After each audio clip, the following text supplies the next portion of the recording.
Hello po! For today's video, ituturo ko po sa inyo kung paano ko niluto ang aking pork ribs caldereta. Tara, and let's start cooking.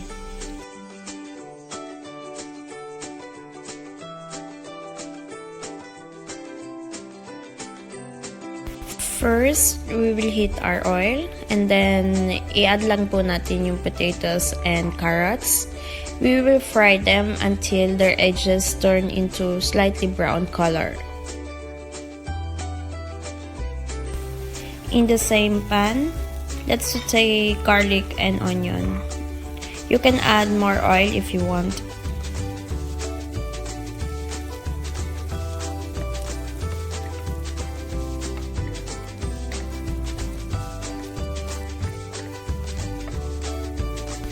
After a few minutes, i-add lang po natin ang pork ribs or pork belly, and then we will cook them until light brown.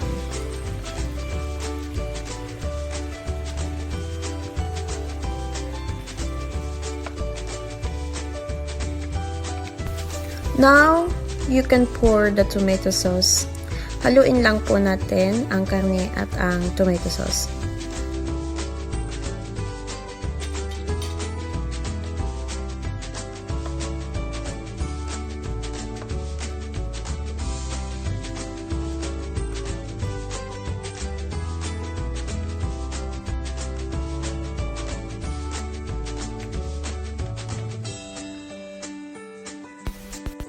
Now we can add our soy sauce and peanut butter. Haluin lang po natin and continue to cook for 2 minutes.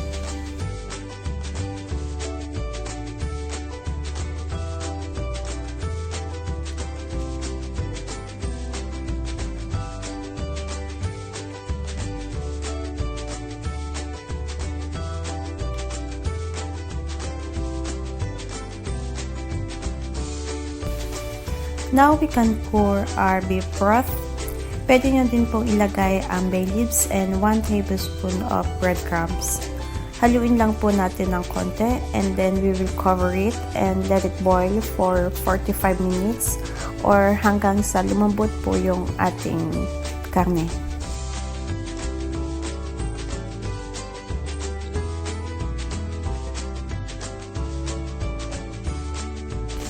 Pag malambot na po yung ating karne, you can also add 1 tablespoon of breadcrumbs kung gusto niyo po ng mas malapot pa yung inyong sauce, and season it with salt, pepper, and sugar. Stir it again and cook for another 5 minutes.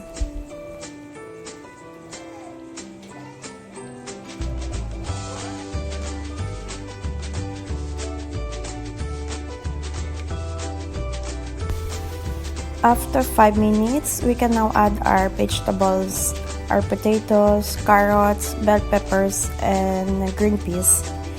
Lutuin lang po ulit natin hanggang sa lumambot yung ating mga gulay.